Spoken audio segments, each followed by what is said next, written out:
biomechanics, and he's a former CIS sprinter at Dalhousie University.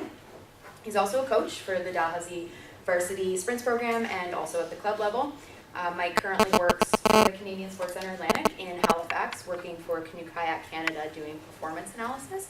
And most recently, he traveled to London as part of the Paralympic mission staff as a video analysis specialist. So very fitting that he's here tonight to talk to you about video analysis. So without further ado, I will turn things over to Mike. Thank you all for coming, and we hope you enjoy. Do you have any more copies of this? Yeah, for sure. Yeah, Mark's got some copies back there if anybody needs any. Yeah, thanks for coming, guys. My name is Mike Lavala, as Megan said. I'm a performance analyst or a sports biomechanist. I work with Canoe Kayak Canada, and so I guess that makes me the video guy at the Sports Centre. So everyone comes to me for video problems, which a very small part of my job is actually video.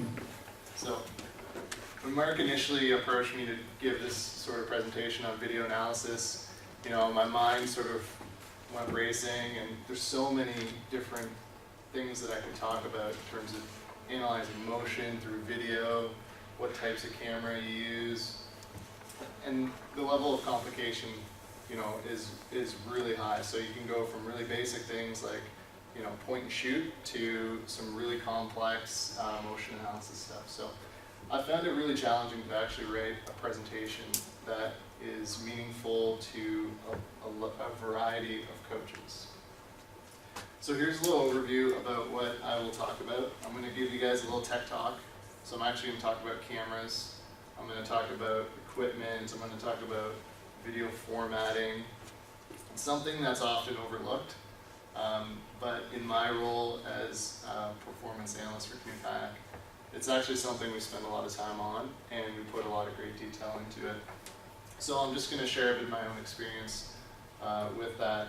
I'll also talk about a bit of research on the effects of video analysis. So why are we using video as coaches? What's the use of it? And then I'm going to talk about how do you plan that into your own coaching practice, so that video analysis isn't something that you just kind of do on the fly. There's actually purpose behind it, and you can plan it really well into your own practices. So the first thing you do, you need a camera. So what do you look for in a camera when you're going to buy a camera? First thing I look for is frame rate. What types of motion are you actually filming with your camera? If it's a slow motion, if you're involved in a team sport, let's say, and you don't need a really high level of accuracy to break down motion, then 30 frames per second is more than enough to accomplish that task. Now, if you're looking at a very fast motion, like sprinting, maybe a baseball pitch, something that is very quick, very explosive, you're going to want to get a camera with a higher frame rate. 60 frames per second is pretty good. That's usually the second level up in terms of frame rate, and a lot of cameras will offer that feature. You might actually want to look for something higher, something in the range of 240 frames per second. And I'll give you guys an example of a camera that does that. That's pretty cheap. Second thing I look for is video resolution. If you are shooting with your cell phone and you give that to an athlete and it's this grainy little video attachment, it's not going to give you much meaningful data, right? So you want to get something that's pretty good quality. You want to look for something that's high def. Pretty much every camera these days on your cell phone gives you high def video. Next thing you want to look at is zoom. What kind of zoom do you guys need in your sport? Where are you taking video from? Are you on the field, right next to the athletes, and you don't need any zoom at all? Or are you in the stands, filming from a kilometer away, and you need to be able to film start? So these are things that you should really think about before purchasing a camera. And there's two things you can get: is optical zoom, which is a lens that zooms in on the camera, and then there's digital zoom. Digital zoom actually just eats into the resolution of the camera, so it actually makes it a smaller video file, whereas optical zoom doesn't actually edit any of the resolution on that camera, or in your picture. So you want to look for a camera with a really high optical zoom. to be able to zoom in and not lose focus, if that's something you need. And then just look for something that's easy to use, it's portable, and has a convenient video file format for you. I'll touch base on that in a few slides. So here's the first camera that I would recommend to people that are looking for a high-speed camera, something with a really high frame rate. It's called the Casio Exilum. The features on it are you can shoot in full HD at 30 frames per second, and you can shoot at high speed up to 1,000 frames per second. Now, the faster you shoot, the less resolution you get. So at high speed, at 240, it gives you a resolution of 432 by 320. So it gives you a smaller resolution, so a smaller picture. This is pretty good. The price of this camera is $299. That is incredible for this camera. You know, 30 years ago, you used to get high resolution, really fast cameras that were about this big and cost like $20,000. And they do the same thing that this camera does now for $299. So I've used them before. They're really, really good. If you're looking to film a very fast motion and show it really in slow motion, or get all the little motions involved in the video, okay? So that can be helpful in some sort of feedback. Next camera I recommend is the Canon Vixia. We recently purchased 2 of these for Canoe Kayak. And the reason why we purchased them is because it has a 32x optical zoom, which is pretty big for a commercially available camera. And it's only $299. So it's really small, it's really easy to use. The zoom is amazing. It's probably the best bang for your buck if you're looking for a zoom, or like a really high zoom camera. And of course it shoots in full HD.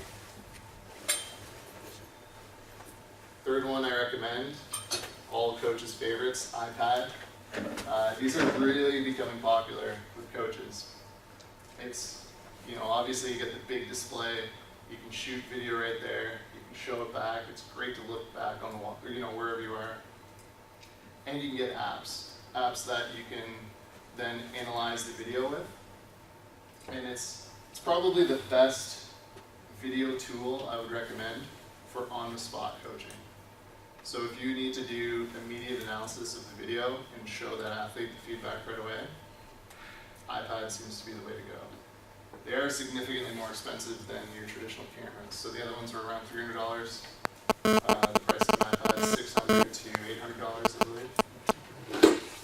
I'm just gonna put this down here. If any of you guys do have iPads or purchase iPads, there's an app called Coach My Video that I haven't personally used it, but I've heard that it's really good and it's free.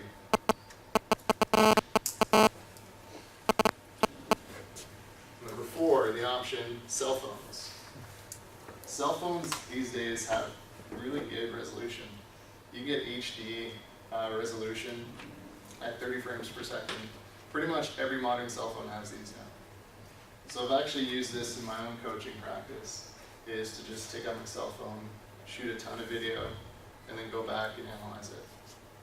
The various phones that you get the iPhone, which is HD, Samsung S3, also HD, 30 frames per second, and the BlackBerry Bold, which is 720p. So all really high resolution for what you get. Most of us have them. The only downside is the video format. On BlackBerry Bold, it's this 3GP format, which some players might not read. And also, I know Dartfish specifically doesn't read 3GP format, so you might have to convert it. Something that I didn't think about a lot was battery life until I had to film for, a full day straight and ran out of battery at World Cup competitions. So if you're planning on filming long games and not getting to a power source, you can look into getting extra batteries. You can actually get battery expansions. And these typically range from about like $50 to $130. Because the batteries that come with cameras, and it depends on the camera, the battery that comes with your camera could last from like 20 minutes to usually 2.5 hours is the average battery life. But the extended batteries you can actually get that will last for 8 hours. So this is a really great add-on if you're looking to do some serious long-term filming. Like if you're going to film full games or multiple games in a tournament, I would definitely recommend getting additional batteries or extended batteries. Other thing, tripod. Don't underestimate the value of a very good tripod. It greatly enhances the video quality. Having shaky video makes it really hard to analyze that video, and especially if you zoom in. If you're zooming in on a video and it's shaky, the shakiness is amplified because of the zoom. So I highly, highly recommend you put some thought into getting a decent tripod. And tripods aren't really expensive. You know, you can spend $20 to $150 on them. I have an example down here. This one here. This one right here is a GorillaPod, and that's one of those adaptable ones that you can kind of put on a ledge and film. Those are actually $20 on Amazon. So it really enhances the quality of the video when you do have a stable platform to shoot from. So now I'm going to get into a little bit of the video management and file management. So one thing you want to be sure about when you purchase a camera is how are you going to get the videos on your computer. This has been a huge headache in the past for me because we'll get cameras that only use FireWire, which is sort of an older technology, and we only have one computer at CSCA that has a FireWire port, and it's really slow, and I have to lug it around with me, so I actually have to physically bring a second laptop with me when I travel, and it's a huge inconvenience. So actually, how does the camera allow you to transfer your videos onto your computer? It's really important. Most cameras these days you get USB, which is probably the easiest for everyone. Some also do SD cards. In that case, you have to buy an SD card reader if your laptop doesn't have it. So it's definitely worth knowing, how you're actually going to get your video off the camera. And also make sure that the storage capacity of the camera is enough for what you want it to do. So if you get something that has 8 gigs and you want to film many hours of video at a time, you might want to look at something that has a bigger capacity, like a 16 or 32 gig capacity. Okay? These are just some good questions to ask yourself before you invest in a camera for your own purposes. And then storage. So what do you do once you have all these videos on your computer? You just leave them on your computer. Over time, they're going to add up, and you're going to start running out of space in your computer.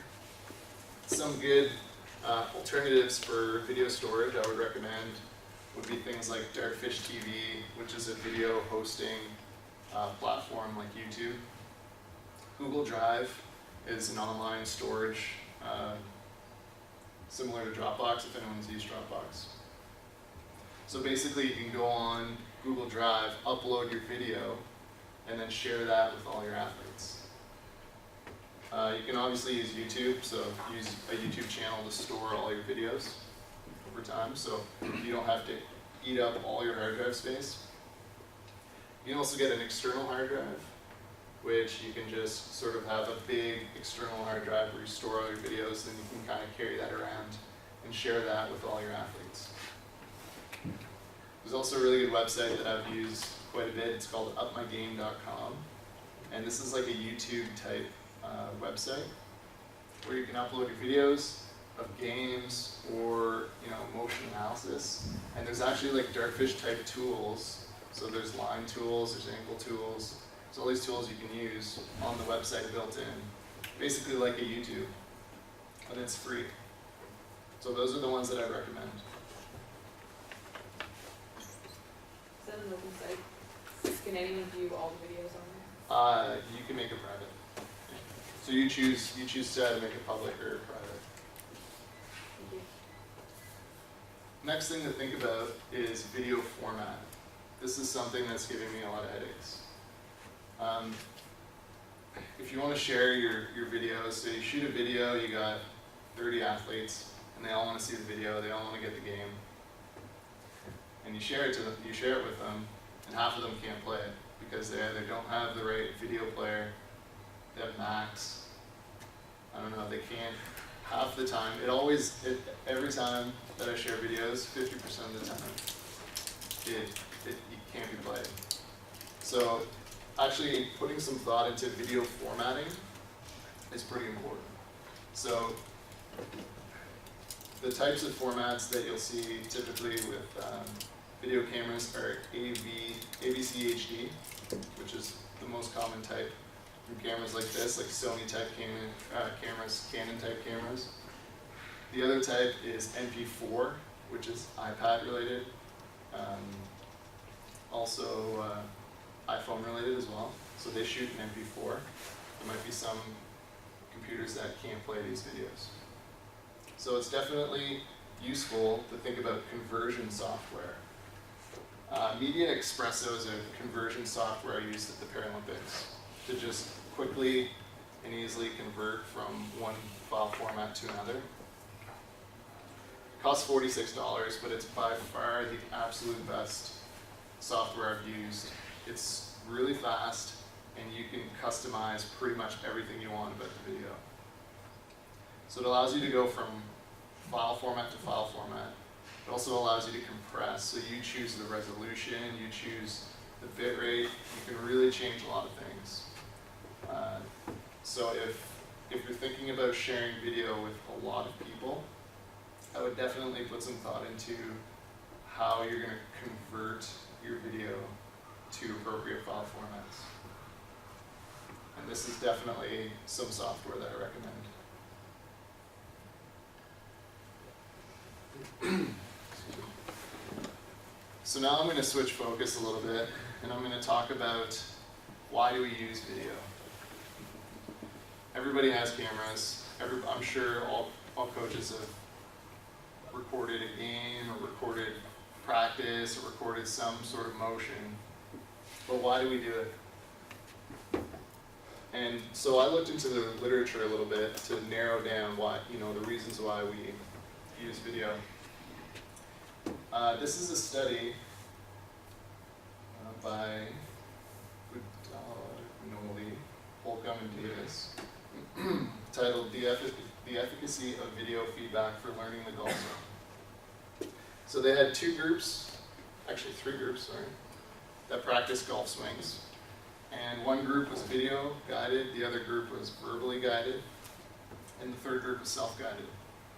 And so what you see here is they measured the distance of the golf swing and also the variability in the golf swing. And what they found was that over time, when they retested the golfers, that the video group enhanced their golf swing the most.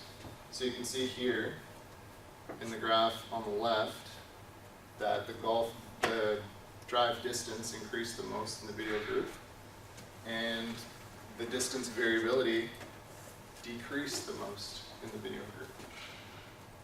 So video definitely offers some sort of enhanced learning opportunities to athletes. Here's an abstract from a gymnastics study, which basically showed that when learning a skill combined with gymnasts, when the gymnasts were allowed to view video of themselves performing the skill, along with an expert performing the skill, so they had an expert model, they actually learned the skill better. And here's a little representation of that. So all the dotted areas are when they got video feedback. And these are 3 skills that they were learning. And you can see during the video feedback times, their skill acquisition was higher. So again, this is evidence that you use video to enhance the learning associated with your sport and motion. third study, this is an old study published in 1971, where they gave a group of trampolinists either video feedback, audio feedback. And the interesting thing about this one is the video feedback group did perform to a higher extent, but they actually found that people with higher verbal skills got closer to the video group in the verbal feedback.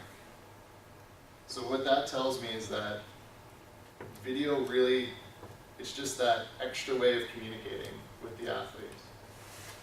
So having a visual component really helps to demonstrate the point of what you're trying to teach your athlete. So I'm a big advocate of planning.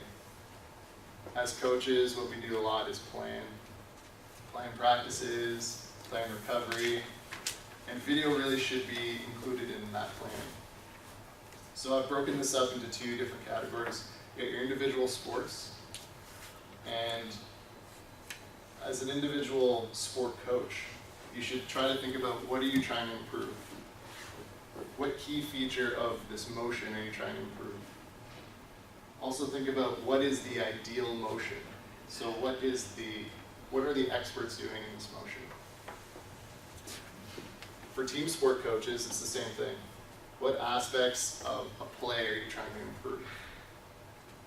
What is the absolute best that play can be executed in? So what is this ideal model that you have? So for some of the more advanced coaches, you might be familiar with a yearly training plan. And I'm just gonna give you guys recommendations on how you could possibly incorporate video analysis into your YTPs. So how does video fit into that plan? You should start thinking about planning video around key technical sessions. You obviously don't want to plan a video analysis session for a workout where you're just going to try to run them into the ground and try to get them fit. I would recommend you add in a video analysis section into your YTPs if you're at that level where you have a YTP. Of course, certain types of video feedback are useful at certain times of the year and others at other points in the season. So planning will enhance the delivery and the learning of the athletes. Here's just a quick review of periodization. For coaches, you go through sort of a general development phase. You then head into a more specific development phase where you start honing in your skills, and then you have a competition phase. And so video analysis should sort of follow those phases as well. Here's a description of what those two main phases are. I'm just going to read them here. Preparation phase. This phase establishes the physical, technical, and psychological base from which the competitive phase is built. So the preparation phase is where you break things down. You break it down, you reevaluate, you build it back up. Competition phase. This is a quote from Gary Rothbard. As mentioned, the goal of the competitive phase is to maintain gains that have been achieved during the preparatory phase. So the preparation phase, you break it down, build it up. And the competition phase, you maintain, hone in, you really sharpen those skills. So that made me really think about how do you incorporate video analysis into those distinct phases, right? Of course, you need to think about how does motor learning sort of evolve. So how do athletes learn new motor skills? And I'll just briefly talk about these 4 phases of motor learning. So as you learn a new skill, you go through 4 different phases. The first phase, it's very unstable. It's this alarm phase where you're really bad at the skill. The second phase is you see improvements in that skill. It's the adaptation phase. Eventually you stabilize that skill. and then you actualize that skill. So actualization is the ability to execute that skill in a variety of situations. Okay? So ultimately you want to get to that actualization phase and stabilization phase. So how do we plan the stages of motor learning to coincide with our phases of the competitive year of development? This is just a neat triangle that I sort of designed just to talk about, you basically, one method of motor learning or learning a new skill is you kind of break it down into its components. Then you, as you master each component, you bring it into a whole motion. And then at the very top, you practice the whole motion and you also practice the parts. Okay, so how does this actually come into play? Here's an example that I put together for a team sport. And this would be the mesocycle, so the whole season. In the preparation phase, you're developing general physical qualities and gross motor skills. So you would break down key skills. You would focus on individual athletes, and you would do one-on-one sessions. So you would have a player, you would focus in on a single player, break down their core mechanics. Maybe it's a shot. So you're going to improve their shooting. You're going to film their shooting and try to really break that down. Then as you progress, you get into the specific or pre-competitive phase. You're going to sharpen those skills to more specific to the actual game. So you're actually not going to review individual athletes anymore. You're going to review group athletes and the plays of group athletes. It's going to be a multi-athlete focus in a variety of situations. So you're going to start to analyze actual plays that you're planning out. Then in the competitive phase, you're actually going to be watching game footage. And you're going to be making really small adjustments on plays that you've practiced and fundamental skills that you practice in the earlier phases, but really focus on the whole team dynamic.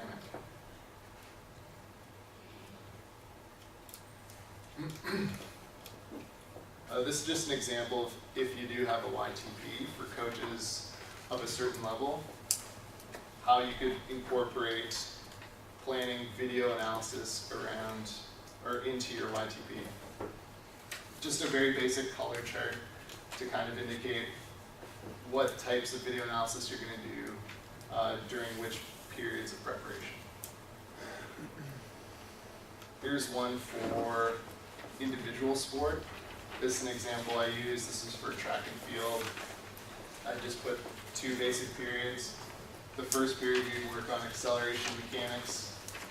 And so we might want to focus the video analysis on getting full extension during the first 5 steps.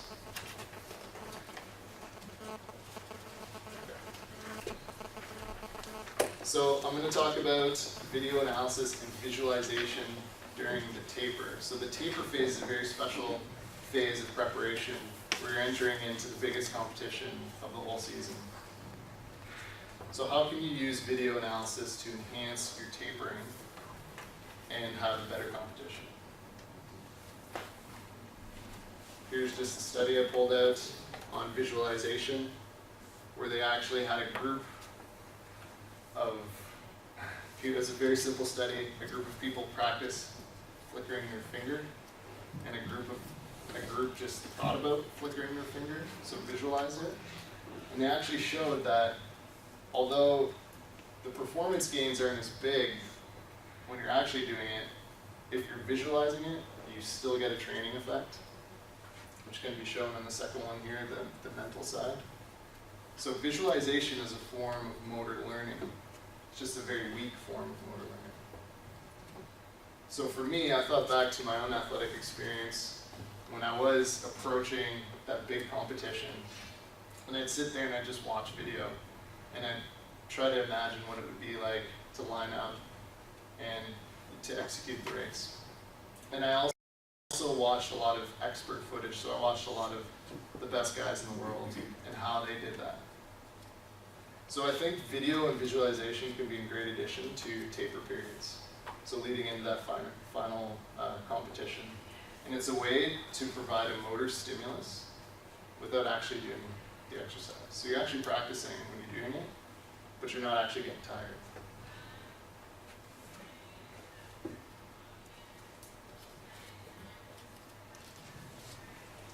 So when you're actually using video on a day-to-day basis, you want to think about this study here. This study, called Passing Thoughts on the Evolutionary Stability of Implicit Motor Behavior. Basically, forget that. It's about performance retention under physiological fatigue. So how well do you execute when you're tired? This has implications with when do you want to learn a motor skill, when you're fresh or when you're tired, and when do you want to practice and refine it. So this study actually concluded that implicit motor tasks are stable. Implicit meaning you don't have to think about them, they're automatic. Those types of motor tasks are stable under considerable fatigue, whereas explicit ones, so ones where you have to actually actively think about doing them, are not stable under fatigue. So I would take that as, if we go back to our phases of motor learning, you want to be really fresh in these early stages, right?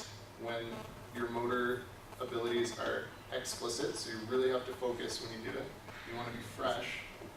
But then, when you're learning to stabilize and actualize, you can throw in some fatigue. So you can go a little harder, you can incorporate more actual game scenarios.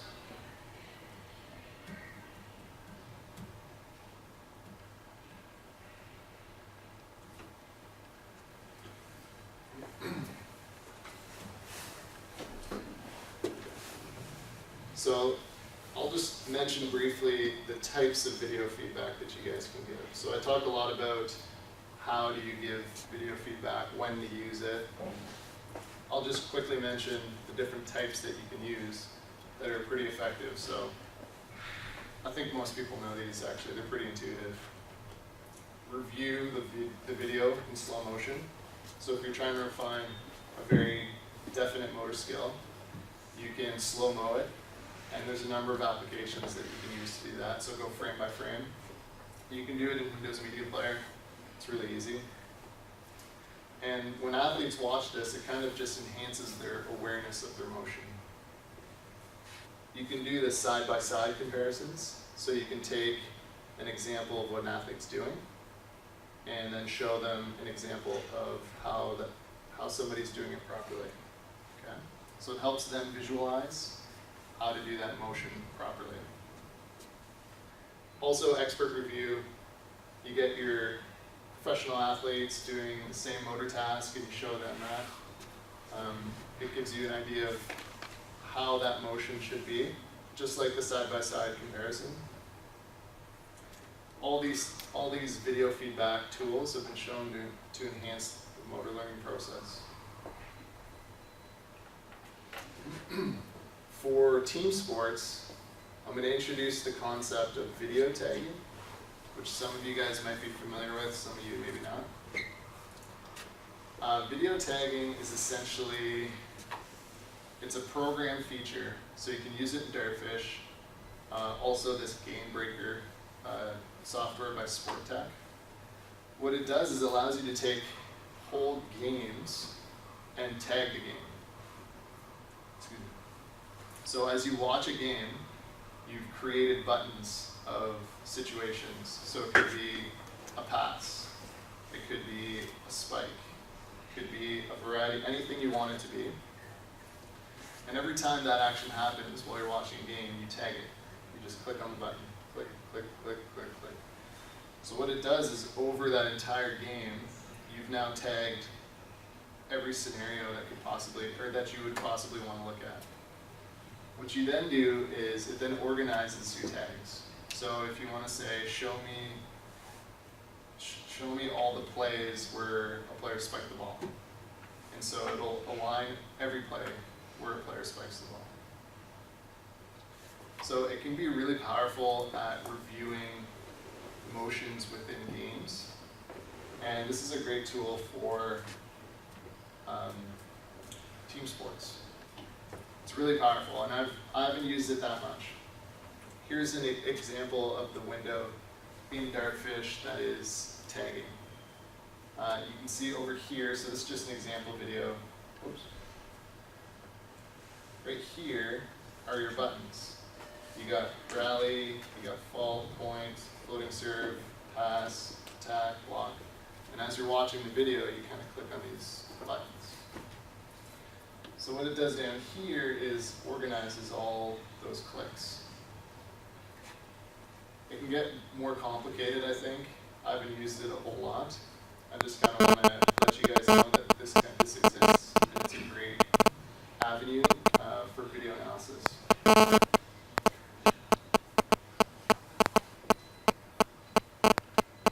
So I'm just going to summarize. Plan when and how you guys can incorporate video into your coaching.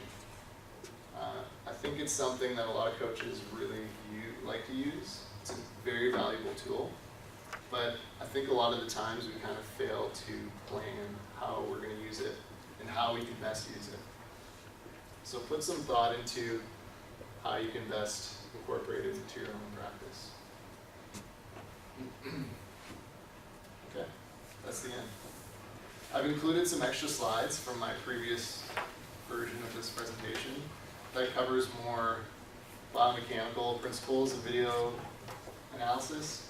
I didn't want to go over those today. I kind of changed the whole direction of this presentation, but I kept those slides in there in case you guys might want to check them out. It just goes over just different biomechanical principles. Yeah. Mike, do you have any footage of video? I noticed in the front that you had Mark's race at the Olympics. Do you have any examples of footage where you could show coaches how you would go about analyzing the actual video that you've taken? Okay. Yeah.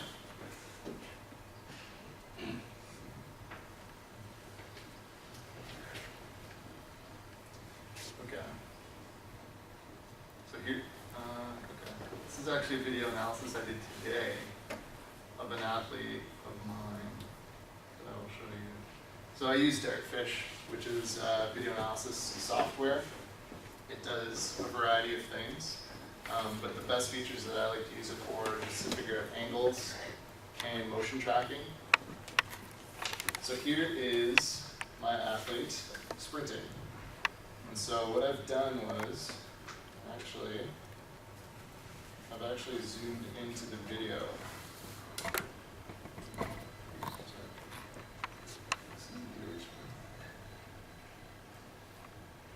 So what I actually did was I zoomed into the video so that he's nice and big on the screen and you can see him really well. The next thing I do is obviously I look at the video to see what's wrong with this motion. So if you watch it go by really fast, you can't really see anything, right? If you go back, and in Dartfish, it's really easy to slow-mo, you just kind of go frame by frame. You can do this in Windows Media Player. If you right-click and go to Enhancements and look at Video Speed, there's a frame-by-frame button. So what I do is I look through the motion a lot slower, so it allows my coach's eye to catch on to some motions that maybe I didn't catch at practice. So I watched this, okay. So what I noticed was, and I only notice it when it's in slow motion, is that this athlete has too much what we call backside mechanics, so he's pushing back too much. And you can see his knee angle closes faster. So this angle here, which I can quantify with an angle tool,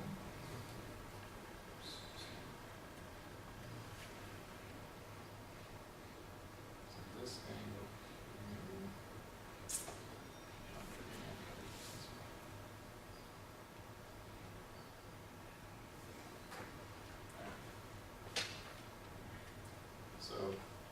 There's the knee angle there. That's closing, not closing fast enough.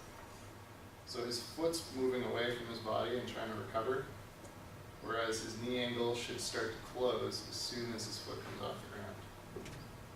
And this is a problem called excessive backside mechanics. So I can see that right here in the video.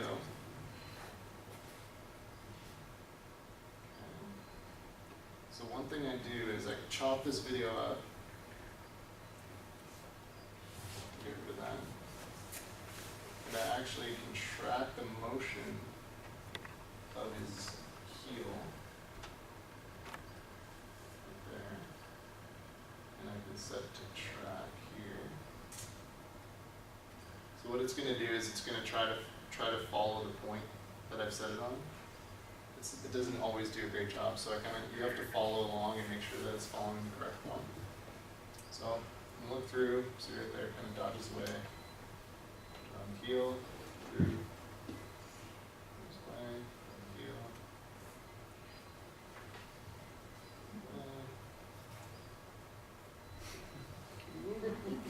Where's it going? It's really bad. But luckily I can just correct it. Okay. So now,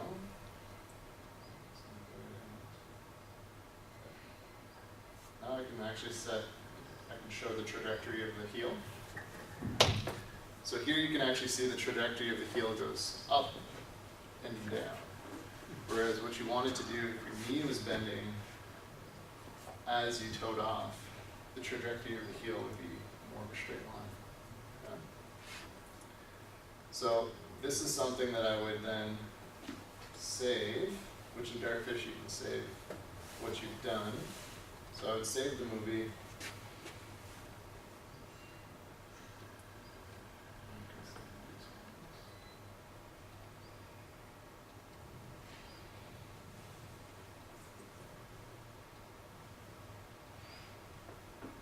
Here I can actually select what video format I want.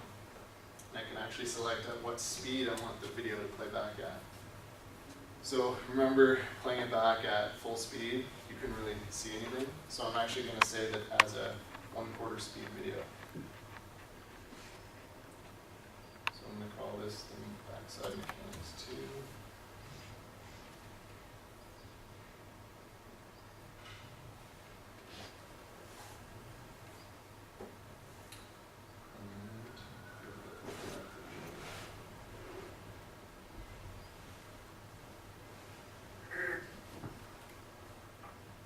So now I have a video that I sent back to my athlete that sort of highlights the technical change that I want him to make. And so this gives you a nice, easy representation. The athlete can see it, they see the path, and then I usually give them a description of what I'd like the motion to be like and maybe some drills to fix that.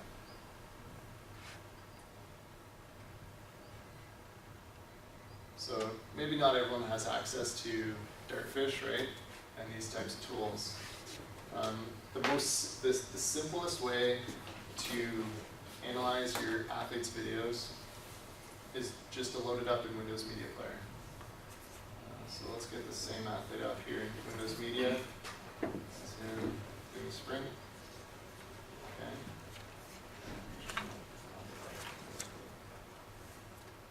Right click on your video.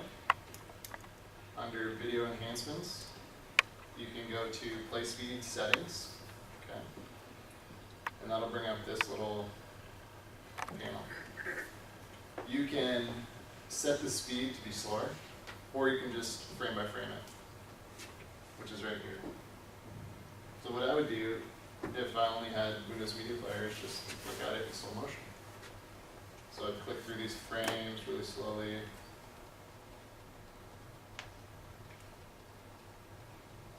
And it would allow us to see what's actually happening. Now this is quicker, generally this is quicker than things that I can pick up with my own eye.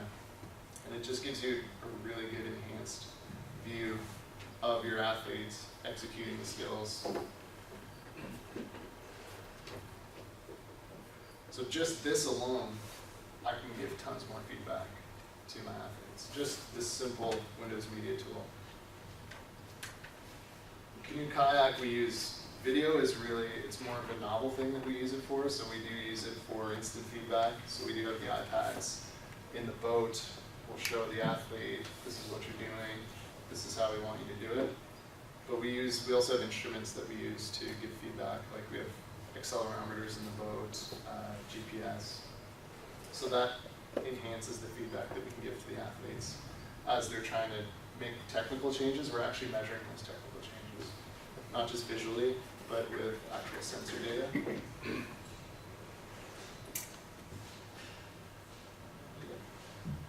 So that's an example of something that I did that earlier today for this particular athlete. What frame rate do you use for springs? That was 30 frames. Yeah. So you can see there's still quite a bit of detail that you get out of 30 frames per second. What shutter speed do you This particular camera, you can't control the shutter speed. You can get cameras where you can control the shutter speed, which means that the shutter is going to close quicker. It's going to let less light in, because what you get is motion blurring with some high-speed images, right? So increasing the shutter speed actually decreases the motion blur. So you can look into getting cameras that have that manual shutter speed, which you can increase. I have. But you have one? If you're indoors, you'll get the flicker of the lights, right? Yeah. So in that case, I would get additional lighting for motion. So with all the high-speed cameras and the high shutter speed cameras, if you bring them indoors and you crank up the shutter speed, the image goes black. You can't see anything because these lights actually pulse at frequency, right? So they're actually flickering. You just can't tell with your eyes, but the camera can tell. When you're outside, the sun doesn't pulse. It's a continuous straight beam of light, so you can film with the high-speed cameras without any interruption to your actual video. You get really bad flickering if you're indoors with high-speed cameras. Yeah. So to counter that, you need additional lighting. You need some heavy-duty lights to kind of counter that. Do you have an example of a split screen? Because I coach middle school basketball, and Yeah. I'm always, what I have to do is I have to open up their window where they're shooting, and I open up a YouTube window and just kind of slide it over and go, Yeah. do what Kobe does, right? But is there any way of putting that right on one file? Yes. There's two ways that I would recommend you do this. The first way involves Darfish. Okay. Uh, Yeah, okay. If you have Darfish, you can do it. So there's a split screen mode where you kind of can set two videos side by side, and then you sync them. So you kind of set where you want it to start and where you want it to end. That's the first way of doing it. And this way, actually, you can save it in this format. So once you've synced it, you can save it as one video, and it has both synced frames. Really useful. I don't have internet right here, but if you go to upmygame.com, that YouTube site, they actually have a side-by-side comparison option, which allows you to do this on their website. So it'd be like you upload your video. Mm-hmm. You'd also have to upload the video that you want to compare it to. Right. And then you can sync it just like you would here. And play it back. And actually you can send that feedback to your athletes. So you can send the link to that video to your athletes so that they watch it from there. So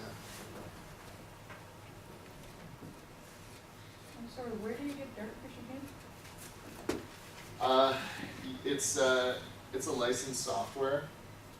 So you'd actually be able to download it off the internet, but it's a paid license.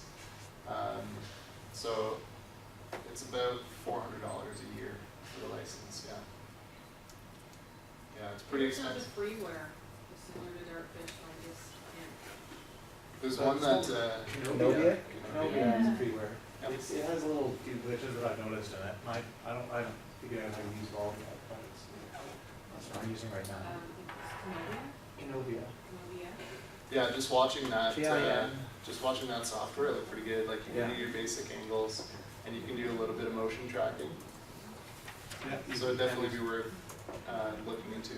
It's, yeah, KINOVEA.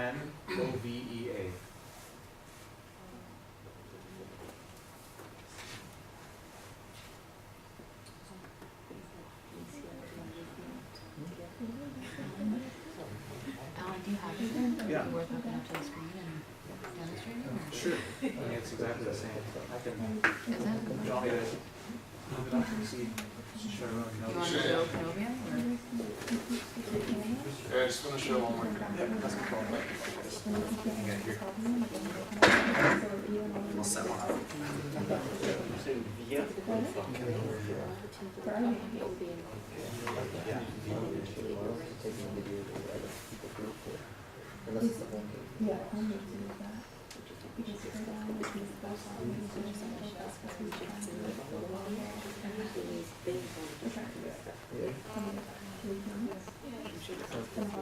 I'll just show you guys this one thing. It's not going to be applicable to you guys, but I just think it's really cool.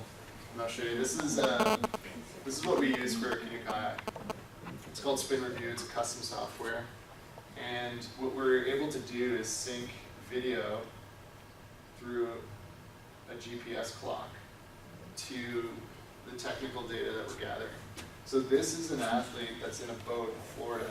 This is just prototype stuff, but we've synced it up so that things that are going on here, you're getting the force on the paddle, because we have force sensors on the paddle that are feeding into a recording unit, which is GPS time stamped, and that's what we're using to sync it with. So we have the video, we have the GPS, we have the force on the paddle. So here you have, I think the blue, this is left force, the force on the left paddle. The green is force on the right paddle. We actually have an instrumented seat, which is force on the seat. And then we can also look at the different accelerations of the boat, the different tilts of the boat, and all that. So this is like the Cadillac of analysis. I just wanted to show you guys as an example of what we've been using. So this really allows us to analyze everything that's going on. So just by looking at the forces on the seat, I can tell he's favoring one side, and there's a reason for that. And the reason is the force paddle is a prototype, and it's a girl's paddle, and it's really short, and he is actually favoring one side. But then we can look at the video data to validate that observation. It just gives us additional tools for our feedback, and also just for long term. That's one of the things I forgot to mention.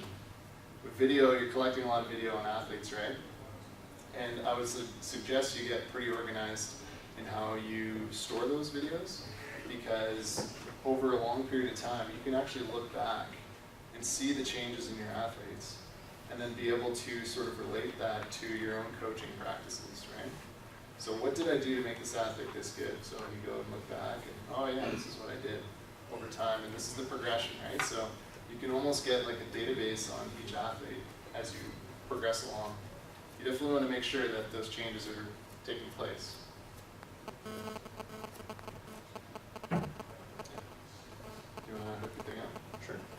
Yeah, so.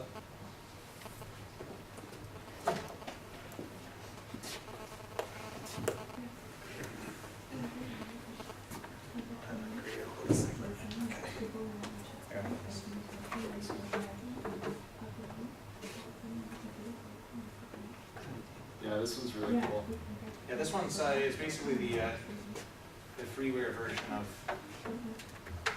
of that. So this is a video I took of one of our athletes in Boston a few weeks ago.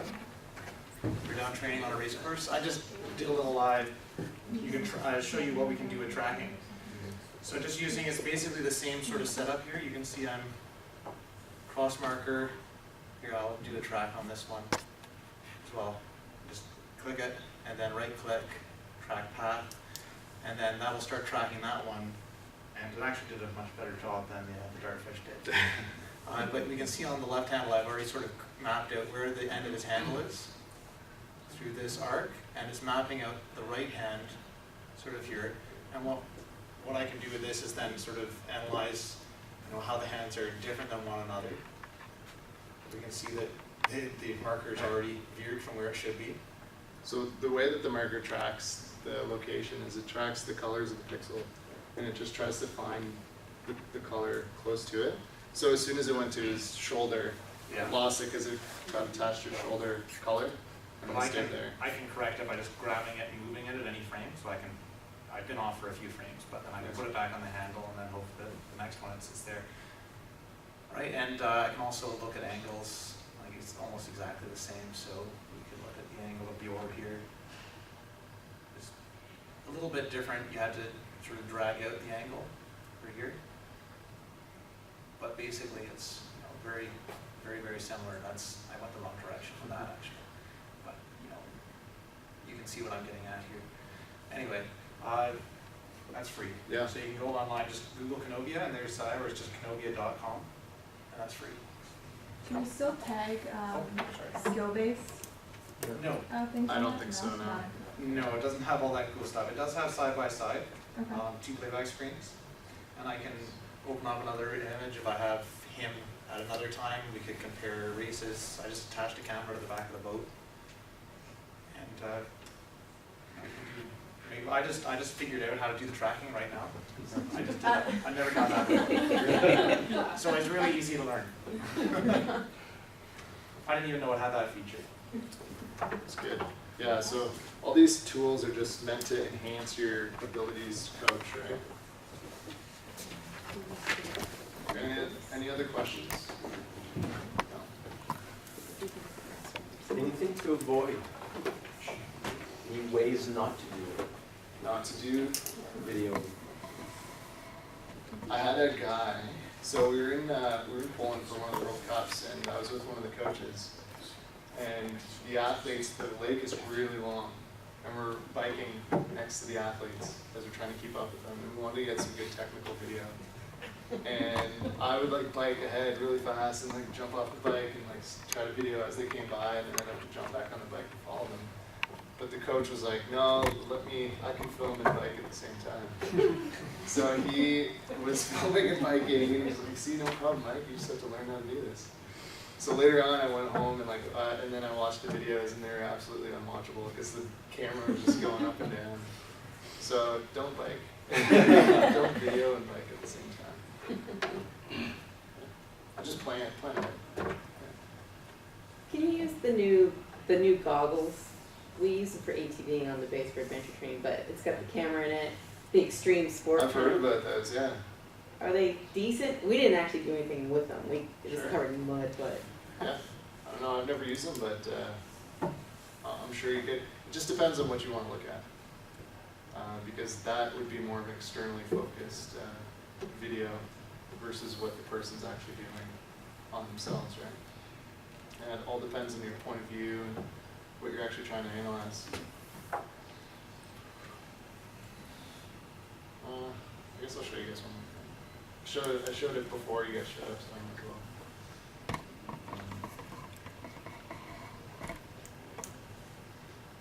This is just something that I was playing around with. This is something that Dartfish can do from a video. It's called strobe motion. So you can just set up sort of a strobing follow along picture of a motion. So this is one of my athletes. We're in a camp in Florida, and this is me learning how to use it. So I was just messing around, took an example video, but it can take your video and then show you some key positions in that motion in one image. So here you can see one full stride in the picture, which I thought was kind of cool, pretty useful. I sent it to my athlete, he really liked it. You can also, it also does it in video. Just kind of cool. How useful is that? I don't know, but it looks really cool.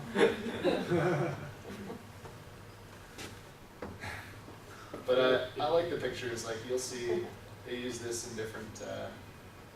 They use it at competitions, like during the Olympics, during the Winter Olympics. I think they use this a lot. They had the 2 people can race, ghost motion. So 2 people race, and then the strobe motion for different events. It really depends on the motion again that you're trying to analyze, because this is a pretty linear motion, whereas in the kayak, I was trying to do it with some people and it just doesn't look right. And also the kayak kind of gets mixed up, so it really depends on what you're trying to look at. But just a cool feature.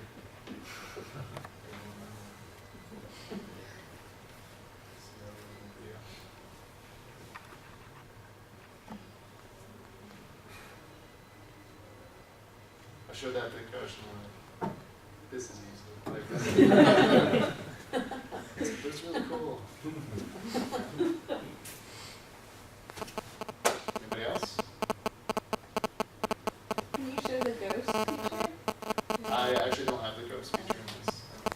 You can, if you go on YouTube, they usually use it during the NFL Combine. They have guys running 40-yard dash. And they'll just put the guys up against each other, like in the videos. So they'll just have two guys racing each other, just as a comparison.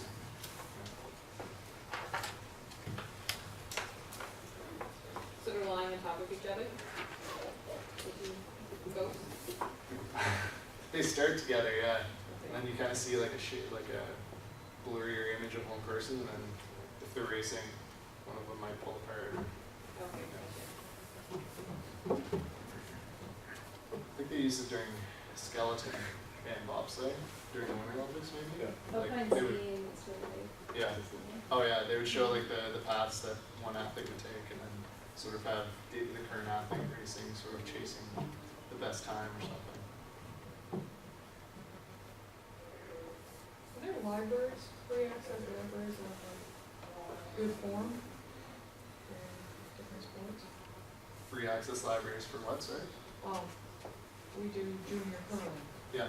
So are there free access videos somewhere of good form curling as opposed to like on the TV where they're putting the TV cameras in? Yeah. Doing it. I don't know of any sort of database for video. YouTube is pretty great. You know, YouTube's probably the world's foremost like expert video review, because you can find a lot of really cool videos on there. Basically, your NSO would be in charge of having any sort of video libraries for motions. It might be worth contacting them. Some NSOs would have that sort of stuff for coach education. Some wouldn't. For archery, we basically just follow the best in the world and the local form. Right. And just do it all on YouTube. Yep. That's in track. We do that a lot too.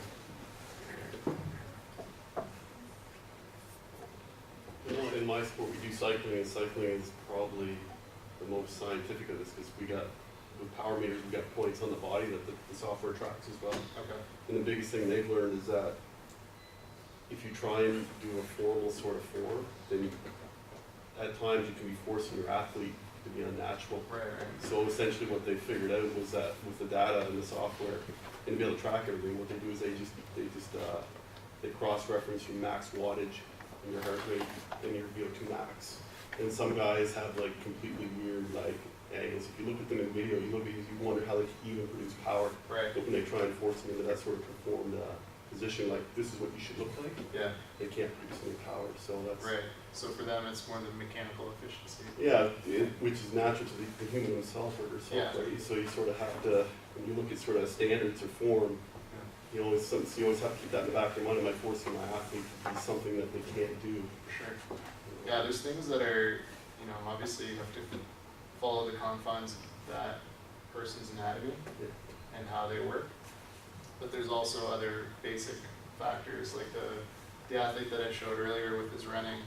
It's a pretty basic technical flaw that a lot of people have, and it's going to influence the amount of force that you can apply on the ground. So, yeah, just the main thing is experiment and be open to obviously testing for the best performance. I think you also see with pitching too, with the baseball. Yeah. Some pitchers are really sort of different, weird throws. Yeah. You know.